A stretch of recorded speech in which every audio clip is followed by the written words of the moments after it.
Bueno, chicos, buenas tardes. Esta es la última clase que vamos a dar del año.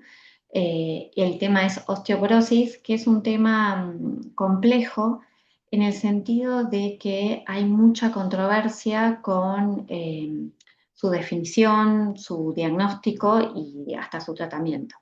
Entonces, lo que le vamos a pedir es básicamente que ustedes en sus casas puedan realizar el trabajo práctico que le subimos al campus junto con la bibliografía y hacer, la verdad que vale la pena hacer la terapéutica razonada, ¿sí? Y además que es un tema, obviamente, que entra en el final, ¿bien?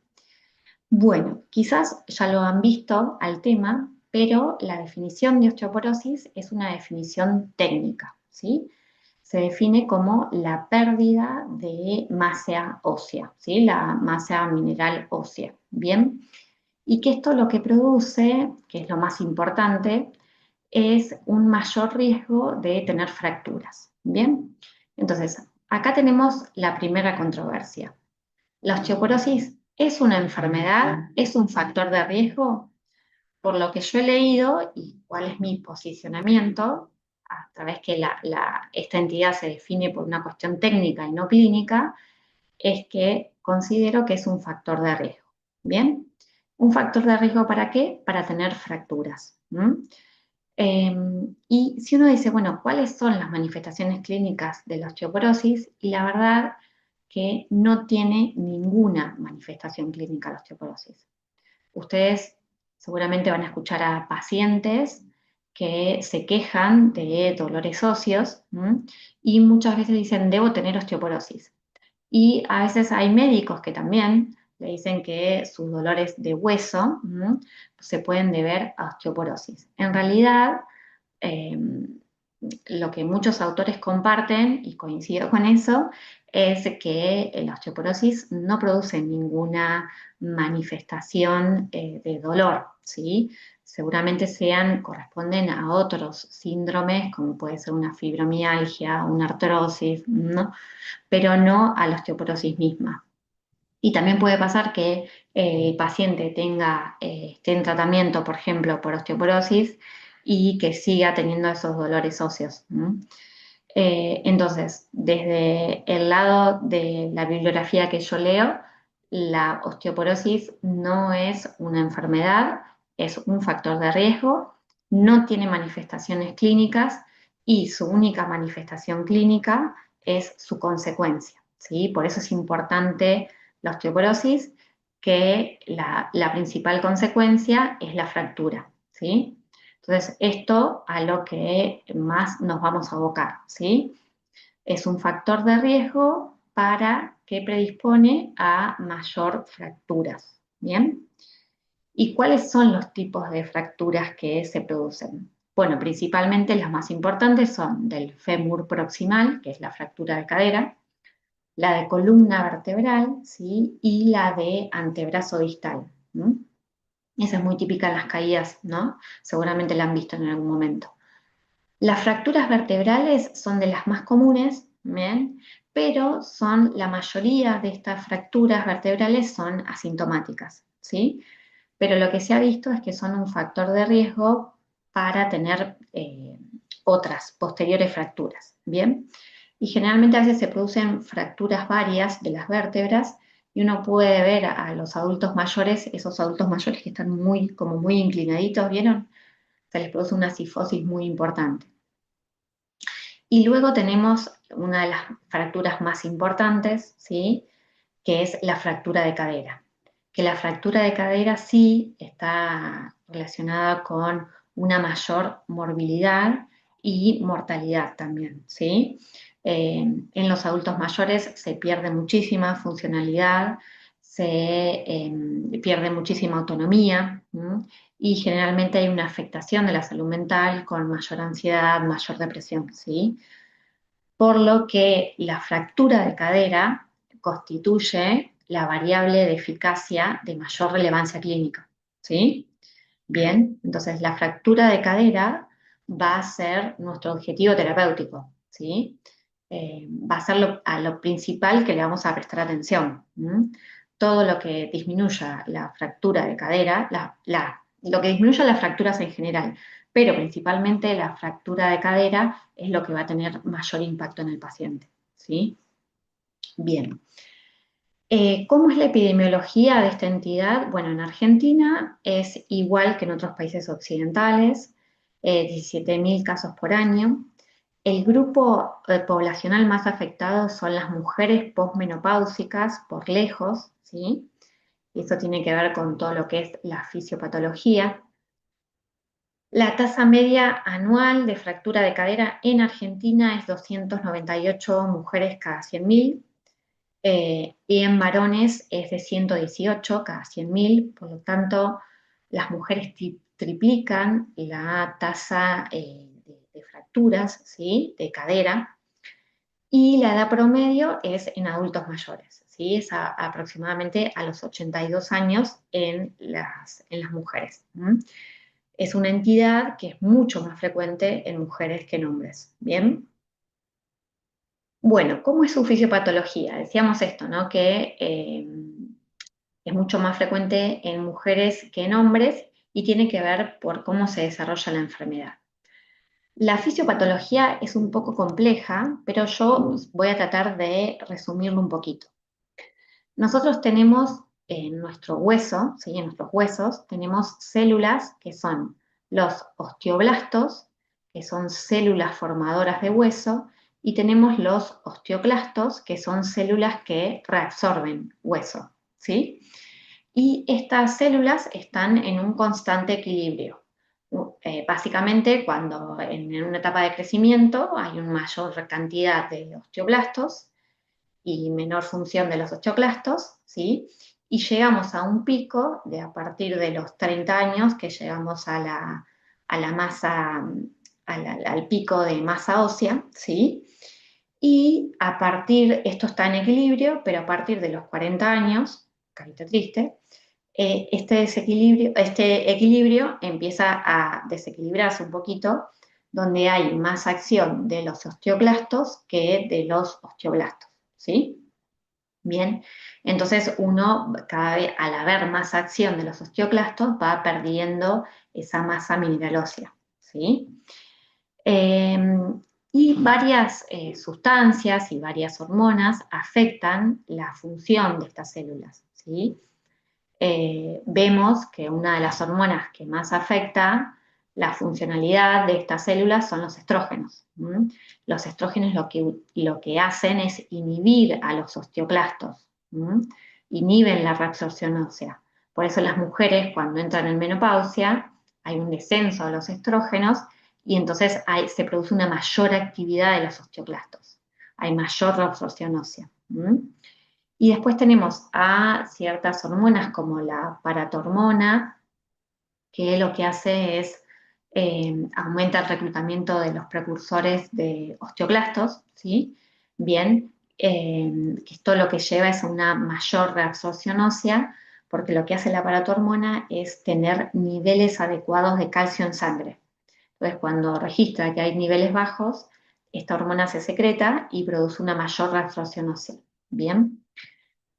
Vamos a ver que se utiliza como medicamento un análogo de la paratormona, pero de la forma que se da, es como que se dan pulsos, entonces no produce un mayor reclutamiento de los osteoclastos, sino lo que produce es un aumento de la diferenciación de los osteoblastos, ¿sí?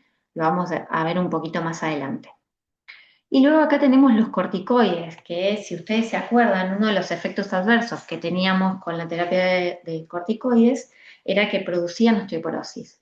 Y se debe a esto, es porque inhiben algún factor de crecimiento, ¿sí? Y activan a los osteoclastos. Entonces esto hace que se produzca mayor reabsorción ósea, ¿sí? En líneas generales. En todo este metabolismo es también muy importante la vitamina D, el calcio y el fósforo como los dos minerales principales que actúan, que se depositan a nivel óseo, ¿sí? Bien. ¿Cuáles son los factores de riesgo para eh, para desarrollar esta entidad, ¿no? Hay factores de riesgo que son o sea, variables que uno los puede manejar y hay otros que no. Uno de ellos es la edad avanzada. Obviamente es una entidad mucho más importante en adultos mayores. ¿M? El haber tenido una fractura previa y que un familiar de primer grado, ¿sí?, haya tenido una fractura de cadera o de columna. El tabaquismo severo, que es algo sumamente modificable, es muy importante decirle a la persona que por favor no fume. El peso menor a 58 kilos, esto es bastante relativo dependiendo de lo que mida la persona, entonces se utiliza más el índice de masa corporal, ¿no? Que tiene que ser menor a 20. El consumo excesivo de alcohol, la menopausia precoz, obviamente por esto que decíamos del descenso de estrógenos, que aumenta la actividad de los osteoclastos, la menorrea secundaria prolongada, por lo mismo, el hipogonadismo primario y la terapia, obviamente, con corticoides, ¿sí? Son todos estos factores de riesgo para desarrollar osteoporosis. ¿Cuál es el diagnóstico? Y básicamente, seguramente también lo han escuchado, que el diagnóstico se hace por un estudio, que es una densitometría ósea, que también es bastante cuestionable en qué momento yo le tengo que pedir a la persona una densitometría. Ahora vamos a hablar un poquito de esto. Se emiten rayos X, principalmente a nivel de la cadera y columna lumbar, y se mide la densidad mineral ósea, ¿no? Esto da un valor que es un valor totalmente arbitrario, que si nuestra densitometría nos da menos a 2,5 desvíos estándar debajo de la densidad ósea de una mujer normal premenopáusica, esto es un score, se dice que esta persona tiene osteoporosis, ¿sí? Esa es la definición. Entonces, la definición de osteoporosis es algo técnico, no es algo clínico. Eh, y esto es bastante arbitrario, este punto de corte, ¿sí? En realidad se hicieron estudios y se vio cuando más negativo era la densidad mineral ósea, más frecuente eran las fracturas. Entonces, por eso se puso ese punto de corte. Y valores entre -1 y -2,5 se definen como osteopenia, ¿sí? Que la verdad muy poco está estudiado esto, el riesgo de osteopenia para lo que es tratamiento farmacológico, ¿sí? Bien, entonces esto sería básicamente como uno realizaría el diagnóstico. Pero ¿qué pasó después? Se empezaron a hacer estudios, este es un estudio que hizo Merck, que hay que tomarlo con pinzas porque en su momento tenía la patente eh, de un medicamento que se utiliza para la osteoporosis. Y lo que empezó a estudiar es el riesgo que tenían las mujeres, ¿sí?, de tener osteoporosis y la densidad mineral ósea. Entonces, si nosotros acá en negro es el número de fracturas sí, el número de fracturas que tenían en mujeres, ¿sí? Y si acá vemos la densidad mineral ósea, está mucho más, es mucho más que -2,5, ¿sí? Estaría como en una osteopenia las personas que tenían esta densidad mineral ósea, pero igualmente tenían bastante números de fracturas. Y con valores mucho más bajos que 2,5 no había tanta fractura. Entonces lo que dijeron es, esto se prestó para decir, bueno, hay más allá de la densidad mineral ósea, hay otras cuestiones que me están afectando a que las personas se fracturen, ¿sí? Entonces, por eso es muy importante no solo evaluar la densidad mineral ósea, sino el riesgo que tenga esa persona de tener una fractura. Eso es lo que es importante. ¿Por qué? Porque pasa un poquito parecido a lo que veíamos con dislipemias. Si bien hay un riesgo vinculado a tener el LDL alto y mayor cantidad de cardiopatía isquémica, seguir de infarto, no todas las personas que tienen el colesterol alto van a tener un infarto, ¿sí? Acá pasa lo mismo. No todas las personas que tengan por definición osteoporosis van a tener una fractura. ¿M?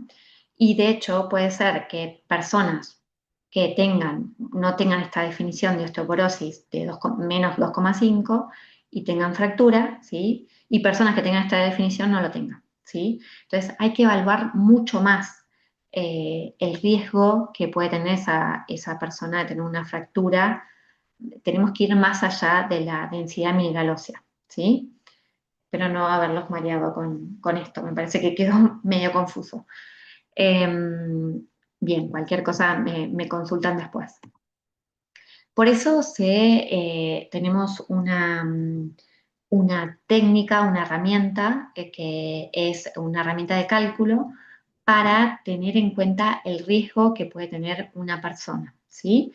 Es Franks, que seguramente la calculadora esta la han visto, la tienen igual en la Biblia, donde se evalúa la edad de la paciente, el sexo, el peso, la altura, si tiene fractura previa, si el antecedente familiar, si fuma, si está tomando corticoides y demás, ¿sí?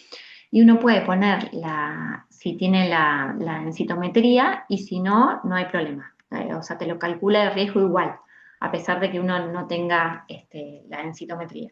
Entonces, uno ya puede, con esta calculadora, tener más o menos el riesgo de esta persona. Que puede tener esta persona, si tiene un riesgo bajo o tiene un riesgo moderado o alto. Y esto también me va a ayudar a poder decidir el tratamiento, la terapéutica que voy a tener con esa persona. ¿Sí? Bien. Bueno, ¿cómo se previene esta entidad? Y la verdad es que, bueno, es una cuestión básicamente fisiológica, ¿no? Nosotros, a medida que vamos creciendo, vamos perdiendo esa masa mineral ósea. Lo que podemos hacer es como un poco retrasar todo este proceso. Y una de las cuestiones más importantes es no fumar, ¿sí? Es importantísimo aconsejar al paciente que no fume. Es una de las cosas el mejor consejo que le podemos dar al paciente, ¿sí? La actividad física, esto siempre vamos a promover el movimiento de las personas, ¿sí? Y se han estudiado distintos tipos de, de- de actividades, digamos, ¿no? De ejercicios, pero los que más siempre ayudan, si bien no es muy robusto, es todo lo que tenga que ver con ejercicios de fuerza, ¿sí? Una de las cosas que se viene estudiando mucho es Pilates, por esta cuestión de que uno trabaja a nivel la musculatura, la fuerza y también el equilibrio. Evitar el consumo de alcohol también es sumamente importante, eh, y incorporar unas cantidades adecuadas de calcio de la dieta, ¿sí? No la suplementación. Hay una diferencia muy importante en lo que es suplementarme con alguna sustancia o un mineral que incorporarlo con los alimentos. No es lo mismo, no pasa igual. Entonces, hay una cuestión muy importante de incorporar el calcio con nuestra alimentación, que básicamente tiene que ser una alimentación saludable. Nosotros muchas veces relacionamos el calcio con la leche y los lácteos, que eso es correcto realmente, leche y derivados, quesos, por ejemplo, pero también hay muchos productos de origen vegetal que son interesantes de también poder incorporarlos, ¿sí? Nosotros consumimos muy poca fruta y verdura en Argentina. Entonces es interesante hablar de esto y que tenemos otras fuentes que si bien no en la cantidad a veces que pueden tener los lácteos, pero también son fuentes importantes de calcio, ¿no? Como pueden ser los higos, las almendras, las crucíferas, ¿sí? Que son el brócoli, coliflor, el kale, todo lo que son las semillas, semillas de girasol, semillas de sésamo, semillas de amapola, ¿sí? Que tienen un contenido de calcio importante. Obviamente, de lo que son semillas no vamos a comernos un pote de semillas, pero a tener el hábito de espolvorear nuestras comidas con estas sustancias nos trae un montón de beneficios, ¿no? Con estos alimentos.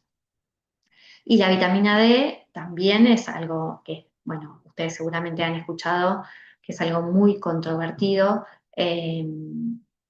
porque ahora todo el mundo está suplementado con vitamina D, y a todo el mundo se le hace un screening de vitamina D que no tiene ningún tipo de indicación, pero la verdad que se viene estudiando cada vez más el tema. Y lo importante, lo mismo que con el calcio, que lo podamos incorporar con nuestra dieta y principalmente la principal incorporación que podemos hacer con la vitamina D es exponernos al sol, ¿sí? De manera cuidadosa, pero tenemos que estar al aire libre.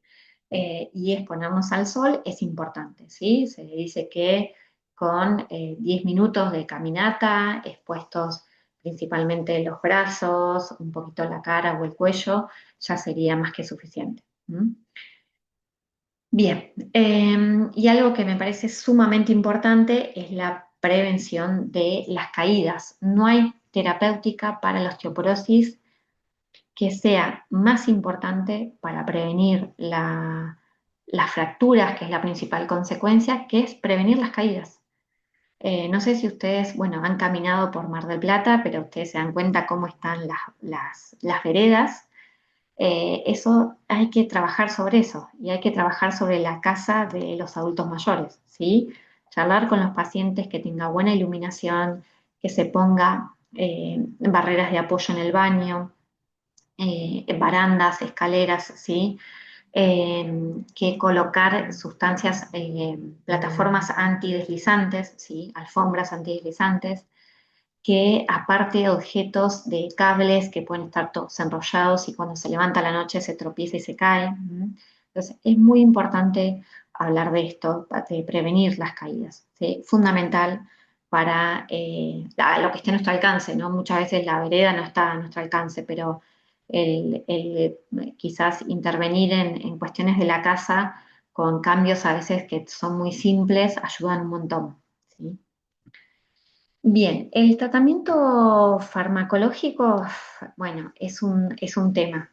Eh, es muy controvertido y los fármacos que vamos a ver son los antirresortivos, que son los bifosfonatos, risodronato, ivandronato y ácido zoledrónico, los inmunoglobulina anti-RANK, que es el denosumab, que es un anticuerpo monoclonal, y moduladores selectivos del receptor de estrógenos como el raloxifeno. Y después tenemos los osteoformadores, que son la teriparatida, que lo vimos recién. Ahora igualmente lo vamos a hablar un poquito más. Y los que tienen mecanismo dual, ¿sí? Que son osteoformadores y antirresortivos, que son, también es un anticuerpo monoclonal que es muy nuevo, que es el romosumab, ¿sí? Muy complejos los nombres que tienen. Bien, los fármacos a los que más le vamos a prestar atención son los bifosfonatos. Eh, el resto de los fármacos diría que están dados por el especialista, ¿sí? Pero bueno, la verdad que la eficacia que tienen es bastante controvertida, o sea, los quiero introducir en este tema. Bueno, los bifosfonatos, a ver, son sustancias que son análogos a los pirofosfonato, que son resistentes a enzimas, ¿sí? Lo que hace el pirofosfato se une al hueso, básicamente, ¿sí? A la estructura de hidroxiapatita y lo que hace es como que se pega al hueso, ¿sí? Entonces, cuando los osteoclastos empiezan la reabsorción ósea, se ponen en contacto con el medicamento y en definitiva produce como que los osteoclastos los incorporan hacia su interior y lo que produce es la apoptosis de los osteoclastos. Entonces disminuye la reabsorción, ¿sí? Y lo que sucede con estos fármacos es que quedan adheridos al hueso, ¿sí? Por eso también es bastante complejo los efectos adversos que pueden llegar a dar, porque como estos compuestos se fijan al hueso y lo hacen como muy fijo, y el hueso en realidad es poroso internamente, ¿sí? Y entonces esto afectaría la mecánica del hueso y por eso vamos a ver que uno de los efectos adversos, paradójicamente, que tienen estos fármacos es la fractura. Ahora lo vamos a ver. Bien. De los bifosfonatos tenemos el alendronato, que es el más utilizado, que se da de manera semanal, eh, el risodronato y el ivandronato, que se da de manera mensual y que son por vía oral. Y después tenemos el ácido zoledrónico, que es intravenoso, perdón, y se da de manera anual, entonces una vez por año. Y cuando salió fue como, es reconveniente porque lo doy eh, una vez al año, pero en realidad no mostró mucha eficacia. Los efectos adversos que producen estos fármacos son hipocalcemia, porque al disminuir la reabsorción ósea no se libera tanto calcio a la sangre. Y uno de los principales efectos adversos que producen estos fármacos es el reflujo gastroesofágico, ¿sí? Hay ciertas características, como uno tiene que tomar el fármaco en ayunas, con una cierta cantidad de agua, bien, tiene que estar bien derechito.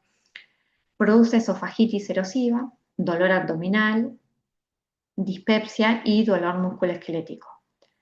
Y uno de los efectos graves que produce, son raros, pero son graves, que produce osteonecrosis mandibular, uno de ellos, y como les decía recién, producen un efecto que se ha visto, que es la fractura femoral atípica. En realidad es lo que queremos prevenir, pero lo termina produciendo, ¿sí? Y también produce uveitis. Así que no son efectos adversos menores, ¿no? Son muy graves. A esto hay que sumarle la eficacia que tienen estos fármacos. Al comienzo, cuando empezaron a surgir todos estos medicamentos, lo que se analizaba era el aumento de la densidad mineral ósea. Entonces se hacía esta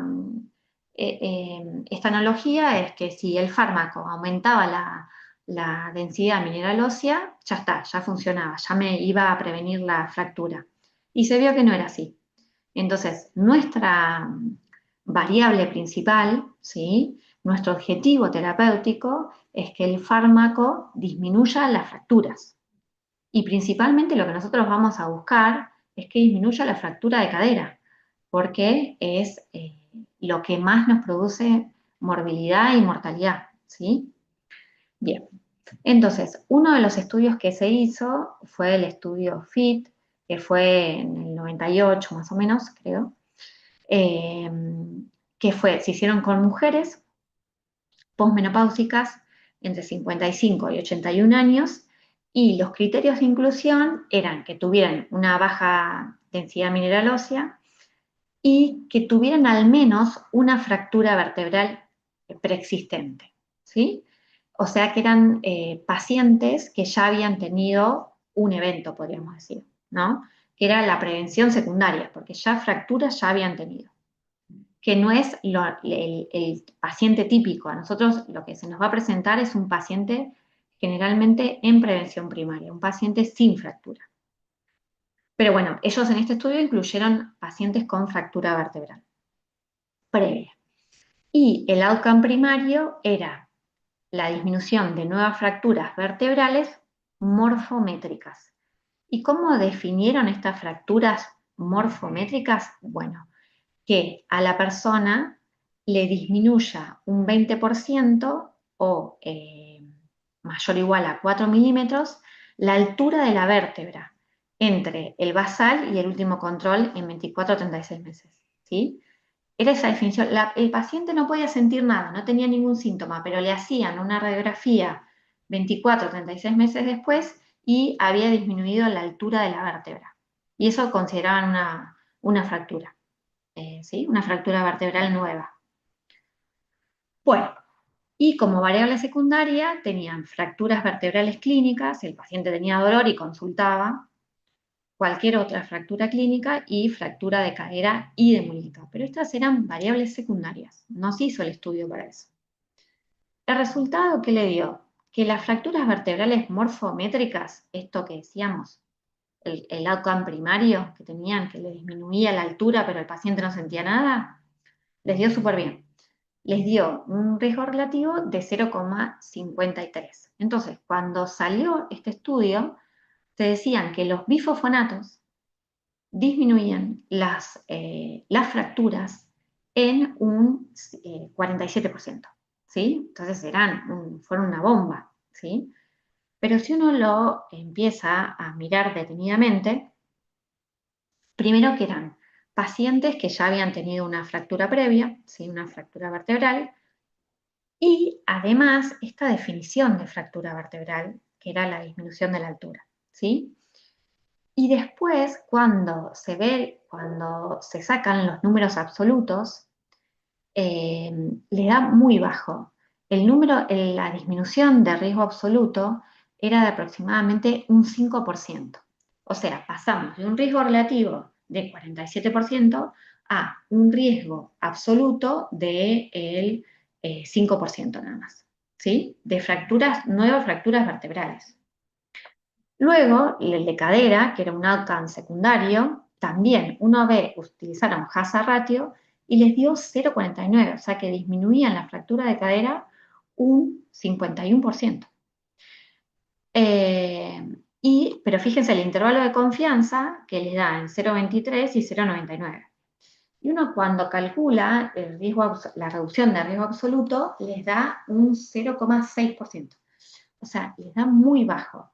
Que si bien podríamos decir que esto les da, estadísticamente les da, pero clínicamente no tiene ningún tipo de impacto, ¿sí? Entonces, la evidencia para reducir fractura de cadera es muy pobre. ¿Mm?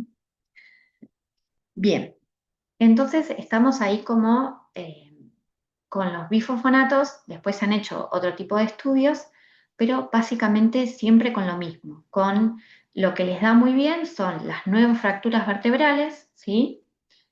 En pacientes que ya tienen fractura previa. ¿Mm? Eso es básicamente lo único que tenemos bastante en concreto. Luego tenemos el denosumab, ¿sí? Denosumab, que es un anticuerpo monoclonal que se une a un ligando. Este ligando se une al receptor de los osteoclastos. Entonces, cuando este ligando se une a este receptor, que es el receptor RANK, lo que hace es aumenta la actividad de los osteoclastos.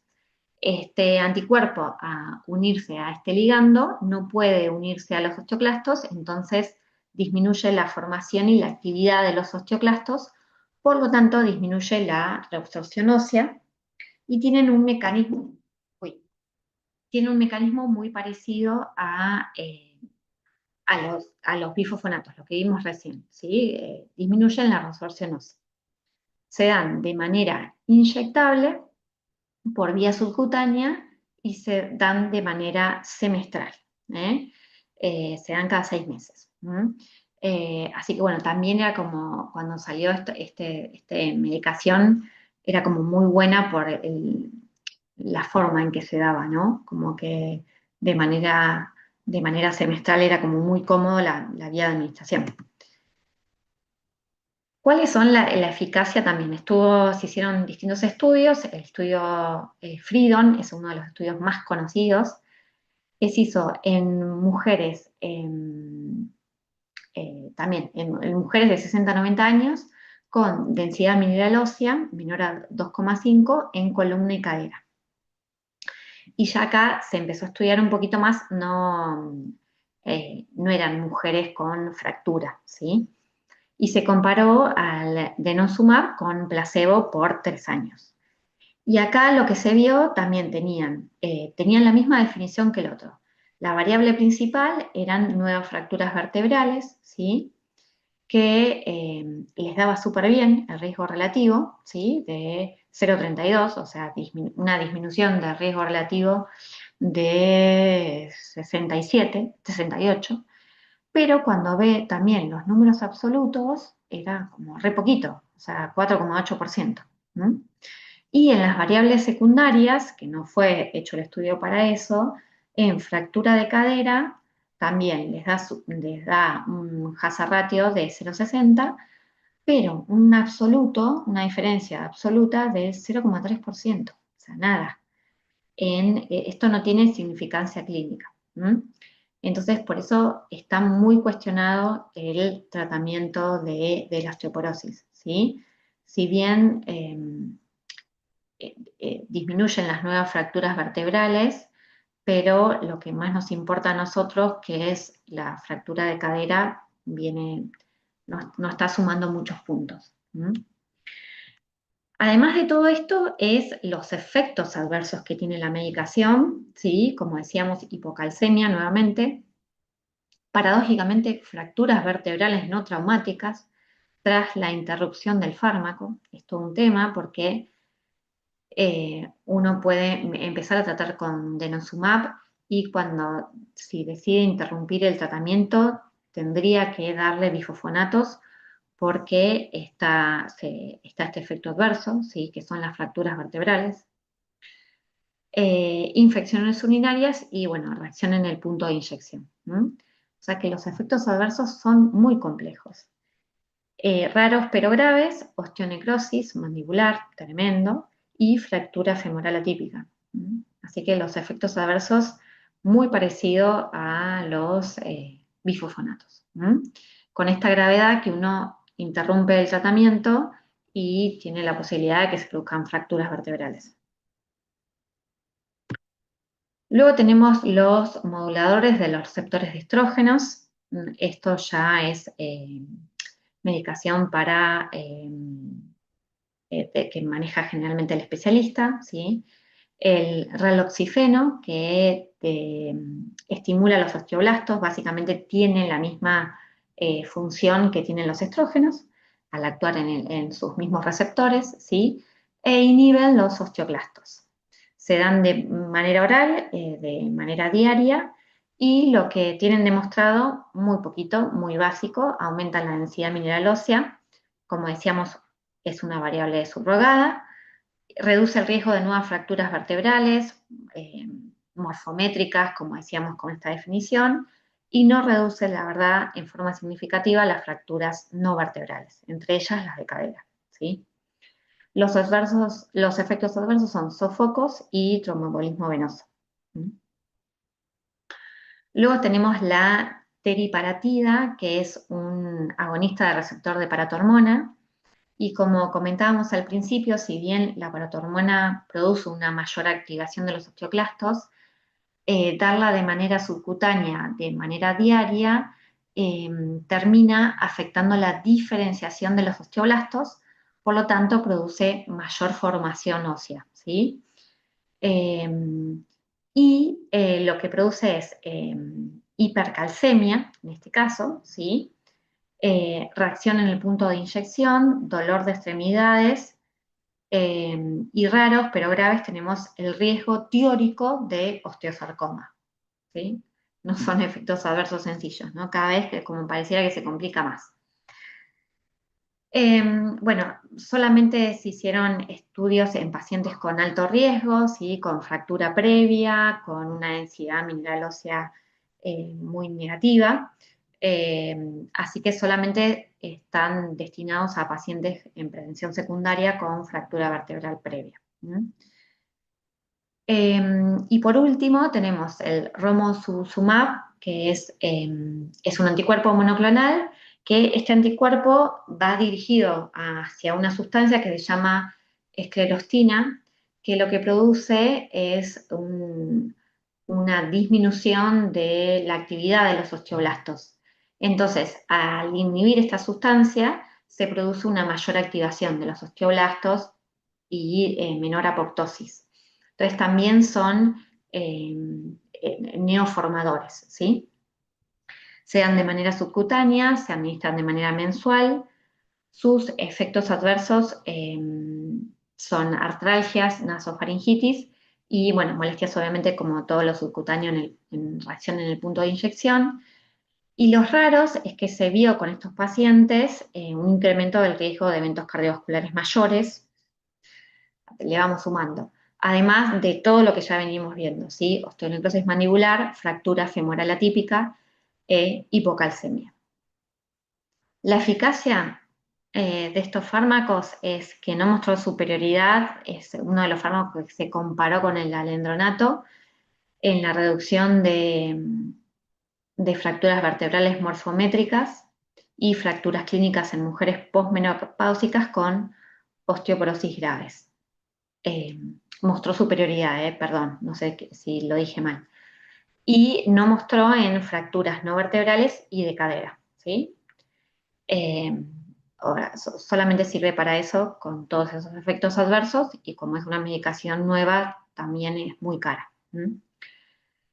Así que bueno, este es el pantallazo de la terapéutica que tenemos para osteoporosis. Muy, muy controvertido, muy, la verdad, muy poco discutido también, ¿no? Porque pareciera como que, como es algo del especialista, entonces uno dice, bueno, el especialista debe saber y lo puede tratar él solo, pero realmente cuando uno empieza a leer la evidencia con otro ojo más profundo, ve que no es muy robusto. Así que bueno, lo voy a dejar a su criterio para que ustedes vayan, además de este seminario, eh, complementenlo con la bibliografía. Y bueno, obviamente cualquier duda que tengan, pueden, pueden consultarnos en el campus, ¿m? Que nosotros vamos a tratar de ir respondiendo cualquier cosa que vaya surgiendo, ¿sí?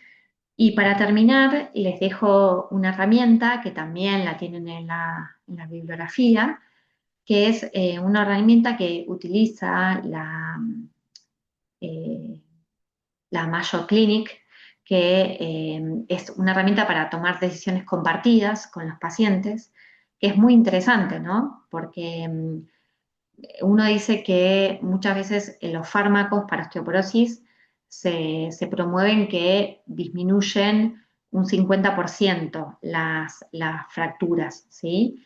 Y uno cuando ve números absolutos se da cuenta que no es así. Y esta herramienta es muy útil para que el paciente pueda ver eso, ¿sí? Y que podamos decidir de manera conjunta si decide tomar medicación o no, ¿sí?